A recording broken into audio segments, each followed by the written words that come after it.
Internet cable काटने की warning भी दी है। अंडर सी इंटरनेट केबल काटने की ईरान ने धमकी दी। इसके बाद ग्लोबल इंटरनेट सिस्टम पर खतरे का सायरन बजना शुरू हो गया है। आपको बता दें कि दुनिया का 95% डेटा अंडर सी केबल पर निर्भर है। पर्शियन गल्फ इंटरनेट का सबसे बड़ा चोक पॉइंट बन चुका है। सत्ता के सभी न्यूज मित्रों को बता दें कि इंटरनेट केबल अंडर सी दुनिया की इंटरनेट व्यवस्था की रीढ़ है।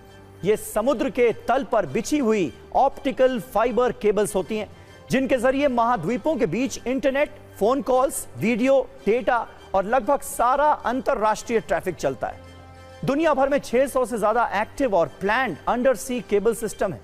वैश्विक इंटरनेट ट्रैफिक का 95 से 99% इन्हीं केबल से होकर जाता है। सैटेलाइट सिर्फ 1% या उससे कम हैंडल करते हैं। हॉर्मुज स्ट्रेट एक चोक पॉइंट है। यहां से 30% तक ग्लोबल इंटरनेट डेटा गुजरता है। Qatar 99% international internet gulf cables पर निर्भर है। कुवैत और Bahrain 95% internet undersea cable से चलता है। यूएई में 90% डेटा हॉर्मुज केबल रूट से गुजरता है। सऊदी ईस्टर्न इलाके का 85% इंटरनेट गल्फ केबल्स पर निर्भर है। ओमान 80% कनेक्शन फ्लैग, EIG और सी म्यू केबल से जुड़ा है। भारत का 70% यूरोप जाने वाला डेटा पर्शियन गल्फ से ही होकर गुजरता है। यूरोप एशिया का 30% डेटा इसी एक रूट से ट्रांजिट होता है। आप अंदाजा लगा सकते हैं कि यह रूट कितना महत्वपूर्ण है इंटरनेट के लिए। अब आपको बताते हैं कि इंटरनेट केबल कितना अहम है और इसके कटने से असर क्या हो सकता है। यूरोप एशिया के बीच बैंकिंग ट्रांजैक्शन रुक सकते हैं। क्रिप्टो एक्सचेंज और डिजिटल पेमेंट सिस्टम ऑफलाइन हो जाएंगे। क्लाउड सर्विस ठप या धीमी पड़ सकती है। लंदन से मुंबई और सिंगापुर तक शेयर बाजारों पर असर पड़ सकता है। दुनिया में रोजाना होने वाले $10 ट्रिलियन के ट्रांजैक्शन प्रभावित हो सकते हैं। 2008 में एक केबल डैमेज होने से भारत और गल्फ में 70% इंटरनेट ठप हुआ था। सैटेलाइट पूरी दुनिया के डेटा का 1% भी संभालने में सक्षम नहीं है। पर्शियन गल्फ के केबल कटने पर कोई ठोस बैकअप सिस्टम मौजूद ही नहीं है। हर एक केबल को ठीक करने में 2 से 4 हफ्ते लग सकते हैं। दुनिया में केबल्स रिपेयर करने वाली सिर्फ 60 स्पेशल शिप हैं। इससे आप अंदाजा लगा सकते हैं कि अगर यह समस्या भविष्य में सामने आती है तो यह कितनी बड़ी होगी। सवाल यही है कि इस युद्ध का अंत कब होगा, कब बातचीत की टेबल पर सहमति बनेगी।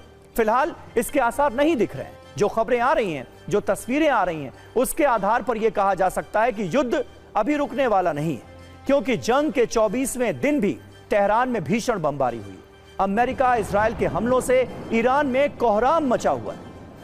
ईरानी फोर्स के ठिकानों पर एयर स्ट्राइक की गई है। अमेरिका और इजरायली एयर स्ट्राइक से ईरान के 7 इलाके कांप उठे हैं। तेहरान में IRGC के 11 ठिकानों पर अटैक किया गया। मिसाइल साइट्स और अंडरग्राउंड बेस टारगेट पर थे। ईरान की 2 सबसे महत्वपूर्ण मिसाइल सिटीज पर हमला किया गया। खुर्रमाबाद और याज़्द पर एक साथ अटैक हुआ।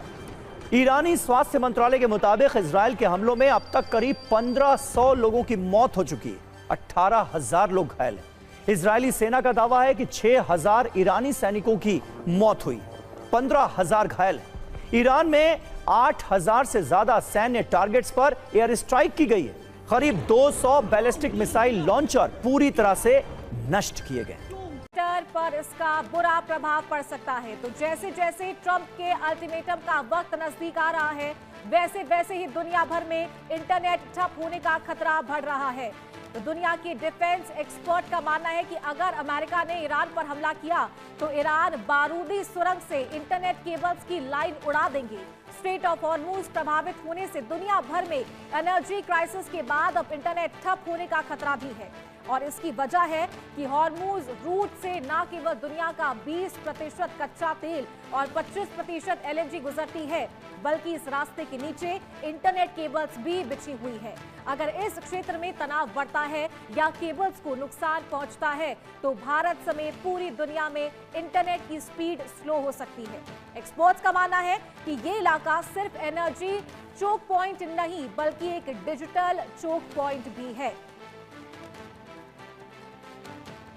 तो बिल्कुल सिर्फ और सिर्फ खतरा पूरे दुनिया में सिर्फ इस बात का नहीं है कि एनर्जी शटडाउन हो सकता है, यानी कि एनर्जी क्राइसिस पूरे देश भर में, पूरे दुनिया भर में देखने को मिल सकता है, बल्कि इस बात की चर्चा लगातार हो रही है अगर स्ट्रेट ऑफ हॉर्मुज पर हमला होता है तो जो फाइबर केबल्स, जो इंटरनेट की तार यहाँ पर नीचे बिछी हुई हैं, उस पर भी हमला होगा तो दुनिया भर में इंटरनेट ठप हो सकता है, इंटरनेट की जो स्पीड है वो स्लो हो सकती है। और बात करें भारत की तो भारत के आईटी सेक्टर पर इसका बड़ा असर देखने को मिल सकता है। मिडिल ईस्ट जंग के बीच इंटरनेट ठप होने का खतरा मंडरा रहा है। भारत समेत दुनिया भर में इंटरनेट ठप हो सकता है।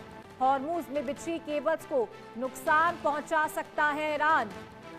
हॉर्मुज स्ट्रेट में इंटरनेट केबल्स का जाल बिछा हुआ है, जिससे दुनिया भर में इंटरनेट की स्पीड स्लो हो सकती है, इंटरनेट ठप हो सकता है।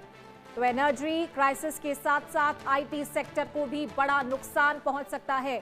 तो यानी कि सिर्फ दुनिया का 20% कच्चा तेल ही नहीं, 25% एलएनजी ही नहीं, बल्कि जो इंटरनेट है वो भी यहां से फ्लो होता है। केबल्स का जाल इस हॉर्मुज स्ट्रेट के नीचे बिछा हुआ है और इंटरनेट बंद हो सकता है।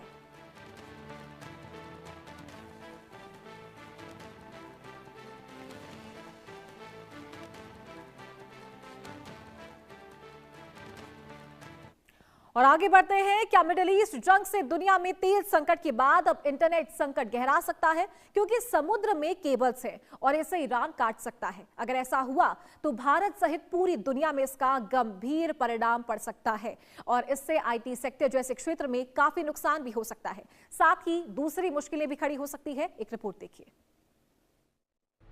ईरान से जंग के बाद तेल संकट से बड़ा इंटरनेट पर खतरा। भारत समेत दुनिया भर में इंटरनेट लॉकडाउन। जंग से होर्मुज में बिछी केबल्स को नुकसान की आशंका। स्ट्रेट ऑफ होर्मुज का नाम आते ही मन में कच्चे तेल और गैस के टैंकरों की तस्वीर आने लगती है, क्योंकि दुनिया का लगभग 20% तेल और 25% एलएनजी इसी सकरे समुद्री रास्ते से गुजरता है। लेकिन इस पानी के नीचे कुछ ऐसा भी है जो तेल से कम कीमती नहीं है, और वो इंटरनेट है। समुद्र की गहराई में बिछा सबमरीन केबल्स का जाल पूरी दुनिया के डेटा ट्रैफिक को एक छोर से दूसरे छोर तक पहुंचाने का काम करता है। संभव है कि अब यहाँ खतरा सिर्फ पेट्रोल डीजल की कीमतों तक सीमित नहीं रहेगा, बल्कि पूरी दुनिया का इंटरनेट अचानक सुस्त पड़ सकता है। स्ट्रेट ऑफ होर्मुज क्षेत्र में तनाव का मतलब है केबल्स को नुकसान, जिस कारण भारत समेत पूरी दुनिया में इंटरनेट की स्पीड स्लो हो सकती है। जानकारों का मानना है कि यह इलाका सिर्फ एनर्जी चोक पॉइंट नहीं, बल्कि एक डिजिटल चोक पॉइंट भी है। क्यों बड़ा खतरा है, इसको समझिए। दुनिया समझती है कि इंटरनेट सैटेलाइट से चलता है, लेकिन इंटरनेट को लेकर हकीकत दूसरी है। दुनिया का करीब 95 से 97% डेटा समुद्र में है। डेटा फाइबर ऑप्टिक केबल्स के जरिए ट्रांसफर होता है। ये केबल्स समुद्र के नीचे बिछी होती हैं। इसी रूट से भारत, यूरोप, अफ्रीका, पश्चिम एशिया से जुड़ता है। समुद्र में SEAME, WVAAE 1 और EIG जैसे बड़े केबल सिस्टम हैं। भारत की डिजिटल इकोनॉमी काफी हद तक इन समुद्री रूट्स पर निर्भर हैं। अधिकतर इंटरनेशनल इंटरनेट बैंडविड्थ अरब सागर और खाड़ी क्षेत्र से होकर आता है। यहां से गुजरने वाली समुद्री केबल्स भारत समेत कई देशों की इंटरनेट कनेक्टिविटी तय करती है। क्षेत्र में तनाव बढ़ने पर इंटरनेट स्पीड, आईटी सेक्टर और डिजिटल सेवाओं पर बड़ा असर पड़ सकता है।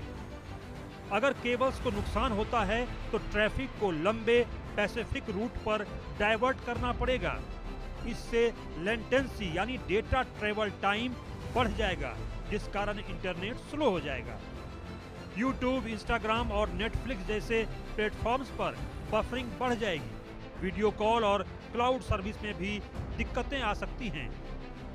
इस वजह से 23.48 लाख करोड़ के आईटी सेक्टर पर असर पड़ सकता है, क्योंकि अमेरिकी और यूरोपीय क्लाइंट्स के साथ रियल टाइम कनेक्टिविटी इसी लो लेटेंसी नेटवर्क पर टिकी है। केबल्स कटने से वीडियो कॉल में देरी, जिसे लेटेंसी कहते हैं, क्लाउड सर्विस में रुकावट और विदेशों में बैठे क्लाइंट्स के साथ संपर्क टूटने से कंपनियों को भारी आर्थिक नुकसान हो सकता है। केबल कटने की स्थिति में कंपनियों को नुकसान तो होगा ही, इससे सर्विस एग्रीमेंट्स टूटने और पेनल्टी लगने का भी खतरा है।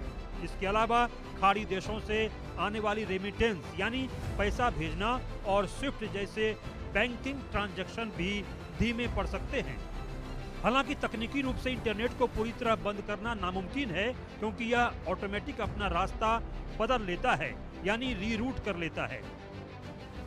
लेकिन जब ट्रैफिक को प्रशांत महासागर जैसे लंबे रास्तों से भेजा जाएगा तो दबाव बढ़ने से इंटरनेट की रफ्तार कछुए जैसी हो सकती है, जिस कारण स्टॉक मार्केट, ट्रेडिंग और अंतर्राष्ट्रीय पेमेंट सिस्टम जैसे जरूरी कामों में घंटों की देरी भी हो सकती है।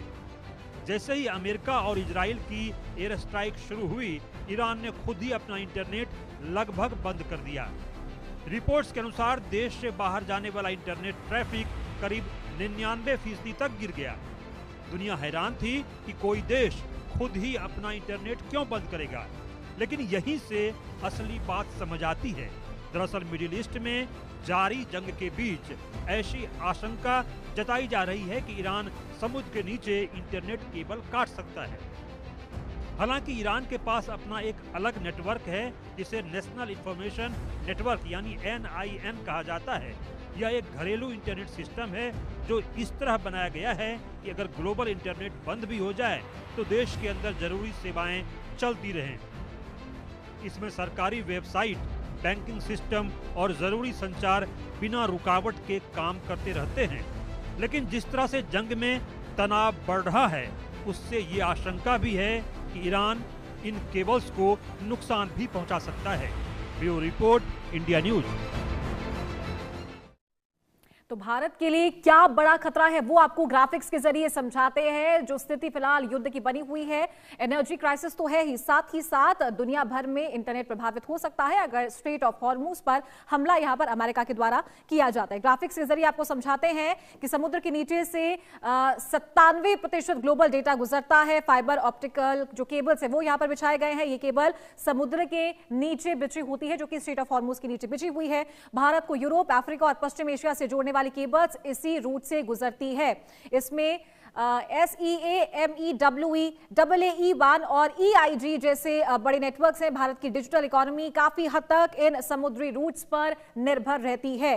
तो भारत का ज्यादातर इंटरनेशनल इंटरनेट बैंडविड्थ अरब सागर और खाड़ी क्षेत्र से होकर आता है।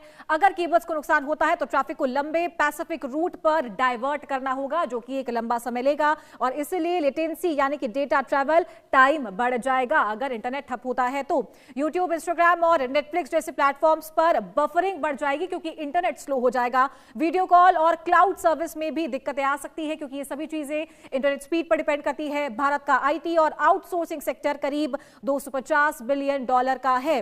अमेरिकी और यूरोपीय क्लाइंट्स के साथ real time connectivity low latency network पर ही टिकी हुई है। साथ ही केबल कटने की स्थिति में कंपनियों को भारी नुकसान भी हो सकता है और जिससे सर्विस एग्रीमेंट्स